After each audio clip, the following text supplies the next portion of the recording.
बड़ा तांडव मचा सकते हैं। शनि, राहु, केतु, कम से कम ये तीनों ग्रह मात्र दृष्टा भाव से इस महीने को देख रहे होंगे और इनका कोई विशेष मूवमेंट नहीं है। लेकिन वहीं पर 5 ग्रह ऐसे हैं जो इस खेल में सम्मिलित हो रहे हैं और जिनके प्रभाव को जानने के लिए आप और हम यहाँ पर एकत्रित हुए हैं। सबसे पहले जो ग्रह होते हैं देव गुरु बृहस्पति, फिर आते हैं मंगल, बुध, सूर्य और शुक्र। ध्यान दीजिएगा, आज हम समझने जा रहे हैं कि इन 5 ग्रहों के माध्यम से कौन से बड़े परिणाम मिल रहे हैं। सबसे पहले इस बात को जानने के लिए इस गोचर के मैदान में हमको प्रवेश करना होगा, जहां पर जो सबसे बड़ा और पहला परिवर्तन आता है वो देव गुरु बृहस्पति का आता है।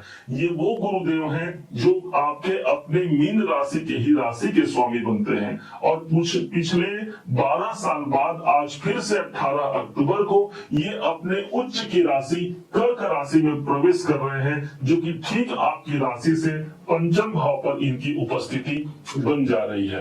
अब जैसे ही पंचम भाव पर देव गुरु बृहस्पति उच्च के हो रहे हैं, अर्थात वो उच्चता राशि के स्वामी को मिलेगी, अर्थात हमको मिलेगी। हमारे जीवन पर एक उच्चता की भावना कायम होगी। अब यहीं पर जो विद्यार्थी शिक्षा प्राप्त कर रहे हैं या शिक्षण संस्थान से आप जुड़े हुए हैं, तो उन सबको यहाँ लाभ मिलने वाला है। माइंड इस समय पर बड़ा क्रिएटिव होकर के काम करता है। एक अलग अंदाज से आप अपने कार्य की योजना बना सकते हैं।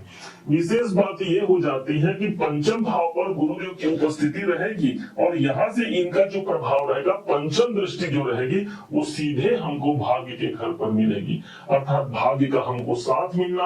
अभी तक हमने अपना मेहनत किया, अब ईश्वर की कृपा की बारी है। उस ईश्वर की कृपा तक हम जुड़ पाते हैं, ये गुरु का प्रभाव हुआ। इसके अलावा इस गुरु के पास जो नवम दृष्टि है वो सबसे ज्यादा महत्वपूर्ण होगी। भाई इसका 2 कारण है। पहला कारण ये हो गया कि जिस राशि पर इनकी दृष्टि पड़ रही है, नवम दृष्टि, ये इनके स्वयं की राशि है, मीन राशि। तो यहाँ पर दृष्टि का पड़ना अर्थात हमारे अंदर कॉन्फिडेंस आना। कोई स्वास्थ्य में बाधा है तो उस स्वास्थ्य की बाधा से हम बाहर निकल पा रहे हैं। गुरु को माना गया है केंद्र या त्रिकोण में होना सौभाग्य की वृद्धि करता है, तो उस सौभाग्य तक भी हम पहुंच पाते हैं। दूसरा बड़ा कारण हो गया कि शनि के ऊपर गुरु की दृष्टि का पड़ना।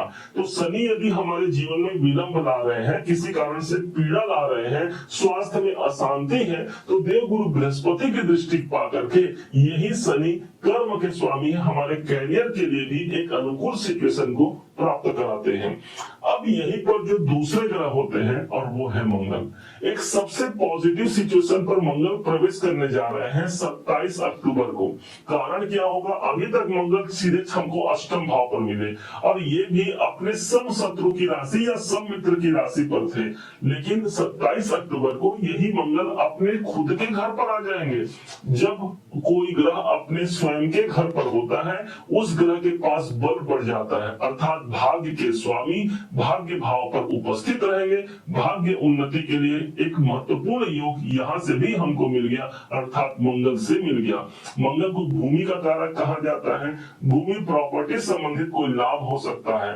मंगल हमेशा के लिए मीन राशि के धनेश बनते हैं। जब धन के स्वामी ही एक पॉजिटिव सिचुएशन पर है, अर्थात आर्थिक मामलों पर भी एक मुहर लगती है, जहां पर एक सकारात्मक सिचुएशन हम प्राप्त कर सकते हैं। आर्थिक प्रगति के तौर पर ये मंगल एक महत्वपूर्ण गोचर लेकर हमारे जीवन पर आएगा। इसका प्रभाव 7 दिसंबर तक रहने वाला है। अब आते हैं तीसरे ग्रह, वो ग्रह जो सदैव के लिए आपके जीवन का ये चतुर्थेश है और सप्तमेश है। इस समय पर बुध की स्थिति कहीं और नहीं, अपने उच्च की राशि पर मीन राशि के ठीक सप्तम भाव पर है। अब जैसे ही डेट आता है 2 अक्टूबर का, इस महीने के शुरुआत में ही यही बुधदेव पहुंच जाएंगे अष्टम भाव पर, अपने परम मित्र शुक्र की राशि पर। अब 8वें घर पर जाना, कुछ चीजों का ध्यान भी रखना होगा, जैसे कि सप्तम के स्वामी अष्टम में जा रहे हैं, इसलिए दाम्पत्य जीवन में हमको ध्यान रखने की आवश्यकता भी रहेगी। बुध को हम अपना रिसर्च माइंड कहते हैं और अष्टम भाव रिसर्च खोज का होता है। तो इस महीने कुछ ऐसी परिस्थितियां हैं जहां पर हम हम खोज करते हैं और कुछ रुका हुआ है उस कार्य को आगे बढ़ाने के लिए उस खोज तक पहुंच पाते हैं। कोई पॉजिटिव सिचुएशन यदि हम जा रहे हैं तो हमारा खोज, हमारा रिसर्च इस समय पर काम आता है और उस पर हम काम करने के लिए आगे बढ़ते हैं। फलस्वरूप लाभ की प्रतिशतता बढ़ जाती है, क्योंकि बुद्ध की जो दृष्टि पड़ेगी वो धन भाव पर ही पड़ेगी। ऑलरेडी धनेश हमको मजबूत अवस्था पर मिल रहे हैं। अब आते हैं सूर्य देव पर। सूर्य इस समय पर ठीक सूर्य का जो प्रभाव है सप्तम भाव पर है। अब ये आ जाएंगे अष्टम भाव पर। माना जाता है कि सूर्य जहां पर होंगे वहां पर प्रकाश आएगा।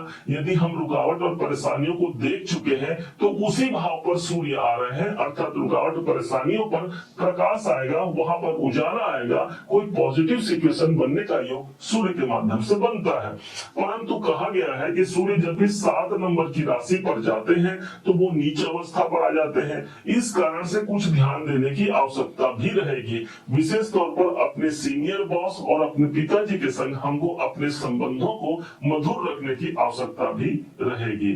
अब जो अंतिम ग्रह है, जो 5वें ग्रह है, वो है शुक्राचार्य जी। शुक्र की स्थिति इस समय पर बनी हुई है ठीक 6ठे भाव पर, परंतु ये केतु के कैद से अब मुक्त होने जा रहे हैं। तारीख होगा 9 अक्टूबर। 9 अक्टूबर को शुक्र हमारे 6ठे भाव से निकल करके हमारे सप्तम भाव पर आएंगे, जो कि नौकरी के लिए तो एक विशेष अच्छा प्रभाव हो गया कि हम अपने जॉब पर आगे बढ़ रहे हैं, कोई जॉब की प्राप्ति कर पा रहे हैं। अब यहीं पर जैसे ये सप्तम भाव पर आते हैं, सप्तम भाव हमारे दाम्पत्य जीवन का होता है। ध्यान दीजिएगा, शुक्र को हम प्रेम कहते हैं, तो पति पत्नी के मध्य एक प्रेम का वातावरण कायम रहेगा।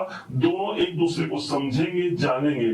परंतु शुक्र भी यहाँ नीच के हो जा रहे हैं, इसलिए 4 दिन आपस में प्रेम, फिर एक दिन कोई खटास की स्थिति भी बन सकती है। इसलिए एक दूसरे पर अपना विश्वास जमाते हुए शुक्र को अनुकूल रखिएगा। जानिएगा कि हमेशा जानिएगा कि जब भी शुक्र अनुकूल रहेगा, आपका दाम्पत्य जीवन जब भी अनुकूल रहेगा, आपका बिजनेस, आपका कैरियर और आपका पैसा, ये तीनों अनुकूल रहेंगे। अब उपाय पर आते हैं, क्या उपाय कर सकते हैं। भगवान सूर्य को इस महीने जल चढ़ाना मत भूलिएगा। यूं तो निरंतर हमको भगवान सूर्य को खुश रखना ही होगा, क्योंकि ये आपकी नौकरी, आपकी मेहनत का प्रतिफल यही दिलाते हैं। लेकिन इस समय पर नीच के रहेंगे, इसलिए ज्यादा ध्यान देने की आवश्यकता रहेगी। इसके अलावा शुक्राचार्य भी नीच के रहेंगे हमारे सप्तम भाव पर। माता लक्ष्मी जी की आराधना करना, श्री सूक्त का पाठ करना, कनक धारा स्तोत्र का पाठ करना, या फिर इसके ऑडियो वीडियो भी आप सुन करके वो सकारात्मकता अपने जीवन पर ला सकते हैं, जो हमको आर्थिक रूप से सबल और किसी कार्य की अनुकूलता के लिए उपयुक्त होगा। उम्मीद है आप सबने इसे समझा, आप सबने इसे जाना है। यदि आपने इसे समझा है, जाना है, और मेरे समझाने का प्रयास यदि आपको सार्थक लगा हो, मेरे समझाने का तरीका यदि आपको सार्थक लगा हो, तो हर बार की भांति इस बार भी अपना प्यार भरा लाइक और कमेंट करना कभी मत भूलिएगा। और हाँ, यदि अभी तक आपने चैनल को सब्सक्राइब नहीं किया है, सब्सक्राइब जरूर कीजिएगा। पुनः एक बार फिर आप सभी का दिवस बहुत मंगलमय हो, इन्हीं शुभकामनाओं के साथ। जय श्री राम।